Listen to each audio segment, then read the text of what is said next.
Sebelum menonton, jangan lupa like, subscribe, dan tekan tombol lonceng. Selamat menyaksikan. Menteri Luar Negeri Retno Marsudi menyampaikan pernyataan lisan Indonesia untuk mendukung fatwa hukum Mahkamah Internasional mengenai konsekuensi hukum pendudukan ilegal Israel atas Palestina.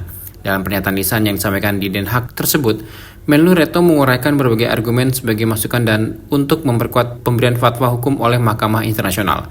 Ada dua aspek utama dalam pernyataan lisan Indonesia. Pertama, dari sisi yuridiksi. Menlu menegaskan bahwa Mahkamah Internasional memiliki kewenangan untuk memberikan fatwa hukum. Kedua, dari sisi substansi, Menlu menegaskan bahwa berbagai kebijakan Israel bertentangan dengan hukum internasional dan menguraikan konsekuensi hukumnya.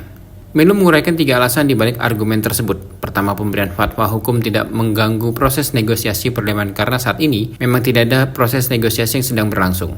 Sebaliknya yang terjadi adalah Israel terus-terusan melanggar semua ketentuan hukum internasional dan tidak menghiraukan keputusan Dewan Keamanan PBB. Kedua, Menlu menyampaikan bahwa fatwa hukum Mahkamah Internasional tidak ditujukan untuk mengambil kesimpulan akhir dari konflik saat ini, karena solusi konflik hanya dapat dilakukan melalui perundingan.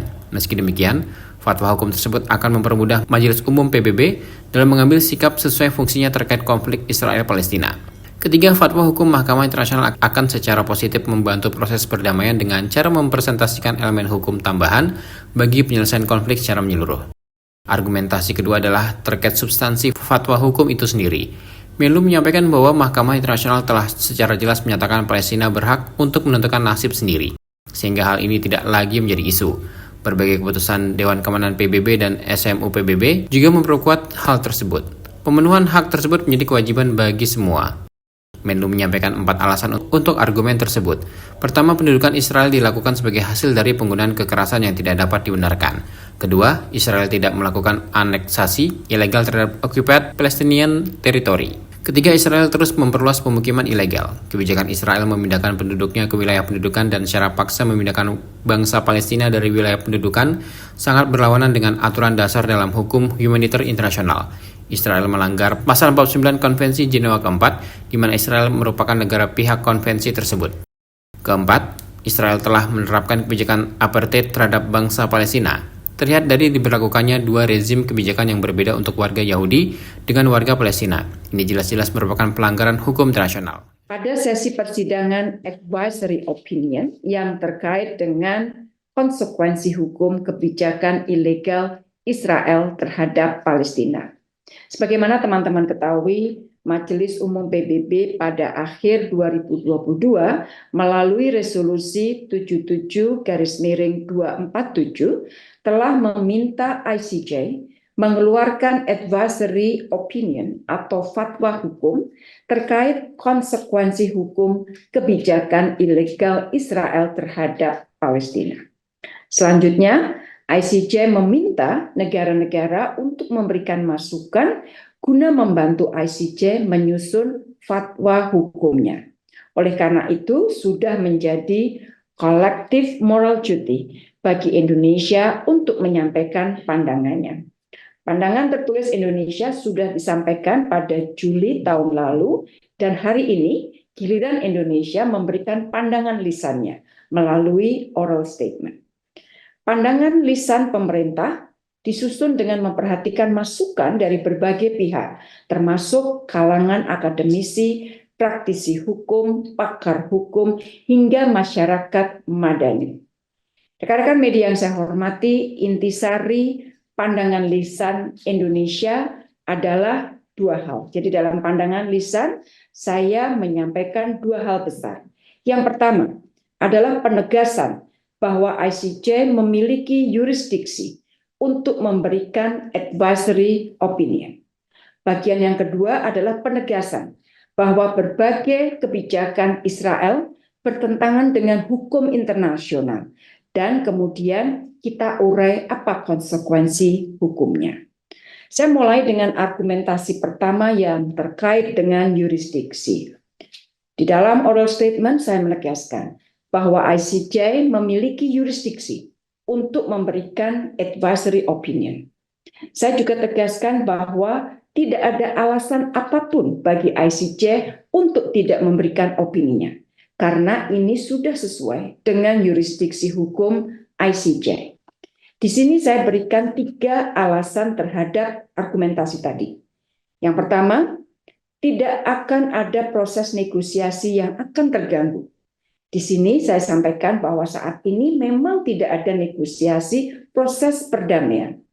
On the contrary, atau sebaliknya, Israel terus melanggar semua ketentuan hukum internasional dan tidak menghiraukan keputusan-keputusan Dewan Keamanan PBB. Yang lebih parah lagi, PM Netanyahu menyampaikan, "I'm so proud that I prevented the establishment of Palestinian state." Argumentasi kedua, saya sampaikan bahwa advisory opinion ICJ tidak ditujukan untuk mengambil keputusan akhir dari konflik saat ini. Saya tegaskan bahwa solusi hanya dapat dilakukan melalui perundingan. Tugas dari mahkamah adalah memberikan opini mengenai konsekuensi hukum yang muncul dari pelanggaran yang terus dilakukan oleh Israel dan bagaimana pelanggaran-pelanggaran ini berpengaruh terhadap legal status of the occupation.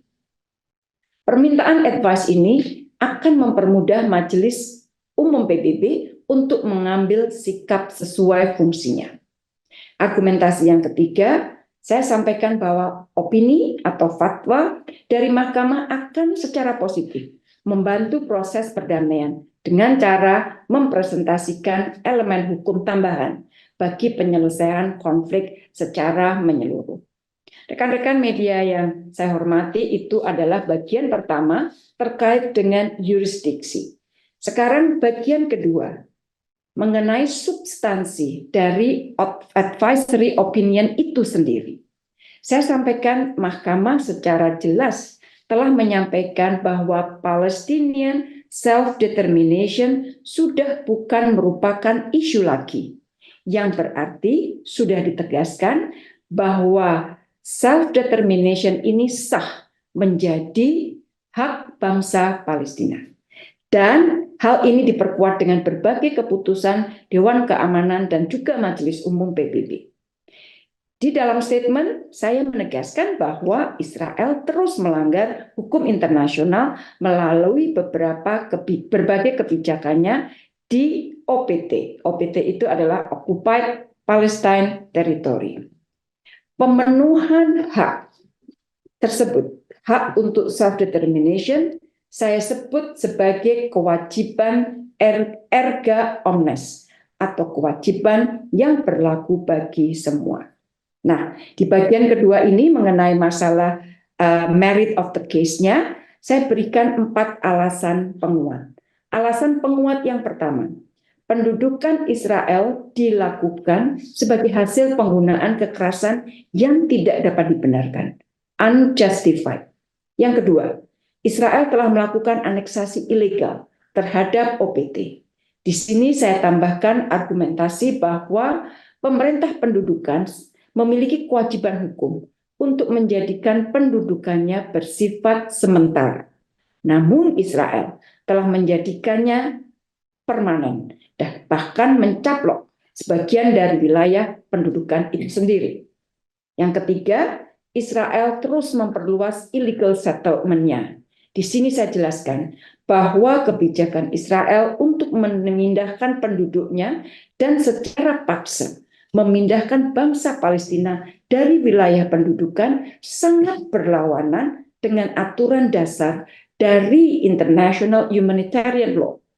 Dan kebijakan ini benar-benar merupakan pelanggaran artikel 49 dari Port Geneva Convention, di mana Israel merupakan salah satu dari state party atau salah satu pihak dari konvensi tersebut, yang berarti seharusnya tunduk pada konvensi tersebut. Penguat yang keempat, saya sampaikan bahwa Israel telah memberlakukan kebijakan apartheid terhadap bangsa Palestina. Dan hal ini sangat mudah dilihat dari diberlakukannya 2 rezim kebijakan yang berbeda yang diberlakukan kepada Jewish Israeli settlers dan yang diberlakukan kepada penduduk Palestina. Dan ini jelas merupakan pelanggaran hukum. Sebagaimana diketahui, Majelis Umum PBB melalui Resolusi 77/247 tahun 2022 telah meminta Mahkamah Internasional mengeluarkan fatwa hukum terkait konsekuensi hukum pendudukan ilegal Israel atas Palestina. Selanjutnya, Mahkamah meminta negara-negara untuk memberikan masukan guna membantu penyusunan fatwa hukum dimaksud. Sebelumnya, pandangan tertulis Indonesia telah disampaikan pada Juli 2023. Selain Indonesia, pernyataan lisan juga disampaikan oleh 51 negara dan 3 organisasi internasional. Tim LJN Media melaporkan.